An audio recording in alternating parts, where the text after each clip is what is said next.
दूसरा विमान आ रहा है वो भारतीय वायुसेना का एक 84 के दशक में 80 के दशक में खरीदा गया AN-32 मालवाहक विमान है। आपको याद होगा सियाचिन ऑपरेशंस के लिए भारतीय वायुसेना को एक मालवाहक विमान की आवश्यकता थी और ये है वो AN-32 मालवाहक विमान। सियाचिन का वॉर हॉर्स कहा जाता है इसे। एक बार फिर बहुत तेजी से लैंड कर सकता है, बहुत छोटी जगह पे, बहुत छोटी सी जगह से टेक ऑफ कर सकता है और हाई ऑल्टीट्यूड एरिया में यह भारतीय सेना का एक तरह से हर रसद सामग्री को पहुंचाने का यही एक उपाय था। C-130J हर्क्यूलिस से पहले रूस में निर्मित है यह विमान। तो वायुसेना के जो विमान होते हैं 3 श्रेणियों में उसे समझिए।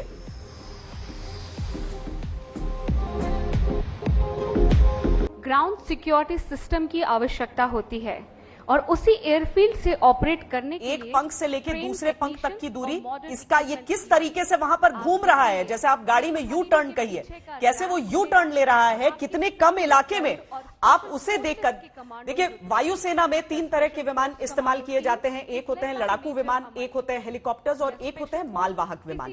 तो ये जो मालवाहक विमान है, चाहे C-130J है, C-17 है जो हम इस्तेमाल करते हैं, या फिर ये AN-32 विमान है जिसका प्रयोग भारतीय वायुसेना द्वारा किया जाता है, ये विमान अगर इस एक्सप्रेसवे पर लैंड होके इतनी आसानी से अपनी दिशा को बदलकर और वापस वो टेक ऑफ कर सकते हैं, तो ये हमारी तैयारियों को दिखाता है। गौरव, तैयारियों को, प्रशिक्षण को, capabilities of Indian air force pilots and technical crew. आप देखिए ना, एक लड़ाकू विमान, एक मालवाहक विमान।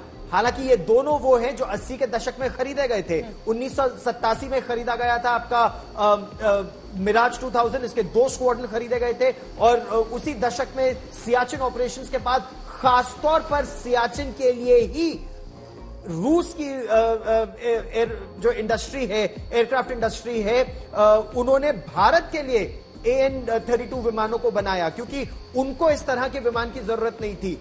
ये कम सामान, छोटे समय में टेक ऑफ और लैंडिंग और अल्ट्रा हाई ऑल्टीट्यूड में उड़ने में सक्षम। तो परतापुर के लिए, लेह के लिए, थॉइस के लिए, उस तरह की एयरफील्ड्स के लिए AN-32 विमान बनाए गए थे।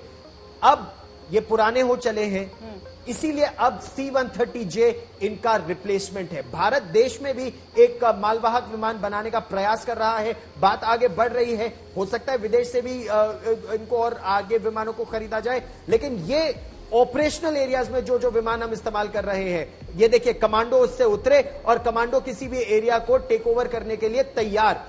ये इस विमान से दिखाया जा रहा है, इस एक्सरसाइज से दिखाने का प्रयास चल रहा है। श्वेता, अब 1947-48 में अब थोड़ा सा वापस चलिए, जब उस समय एक डकोटा विमान से निकलकर 1 सिख के जो सैनिक थे वो आगे बढ़े थे। तो ये भारत के लिए ऐसा नहीं है क्योंकि काल्पनिक चीज ही, हम ऐसी चीजों का सामना करते रहे हैं जिसका प्रदर्शन यहां पर आप देख रहे हैं कि अगर जरूरत पड़ी लैंड करते ही कितने सेकंड्स में, देखिए मिनटों का भी समय नहीं लगा है, ये चंद पलों का समय लगा है, कुछ सेकंड्स में विमान से। और अभी भी देखिए उस पूरी प्रोटोकॉल का पालन करते हुए, उस पूरी प्रक्रिया का पालन करते हुए जो सैनिक हैं वो बड़ी पैर में आगे की तरफ निकल रहे हैं दुश्मन का सामना करने के लिए। पूरे बैटल लोड के साथ ये उसमें सवार थे। तो विमानों की जो काबिलियत होती है, ट्रांसपोर्ट विमानों की भी, कि आप कितने टन वजन ले जा सकते हैं, अगर वजन आप नहीं ले जा रहे हैं तो कितने सैनिकों को ले जा रहे हैं, और उसमें भी संख्या थोड़ी कम हो जाती है अगर आप पैराट्रूपर्स को ले जा रहे हैं, जो पैरा कमांडोज हैं उन्हें ले जा रहे हैं एयर ड्रॉप करने के लिए। तो ये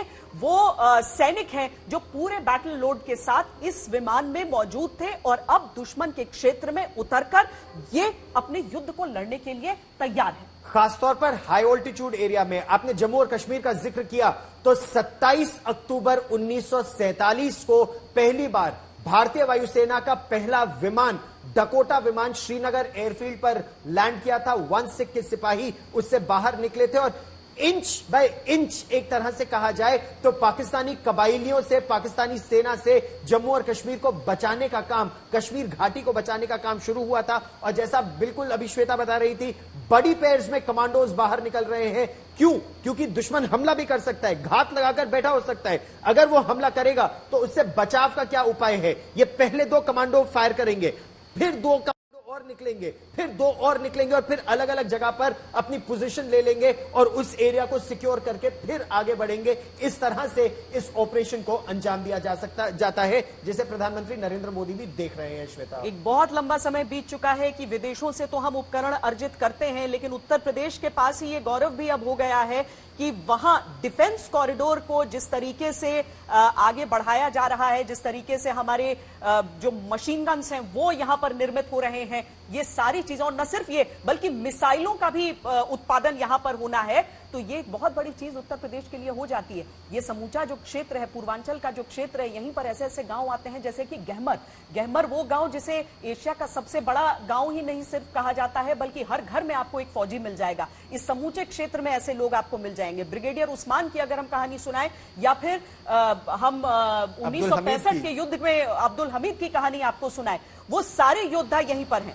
और देखिए, ये क्या विमान से ही निकला है गौरव, ऐसा लग रहा है। अब कुछ देर में वो, क्योंकि ये विमान सक्षम है इस तरह के लोड्स को ले जाने में।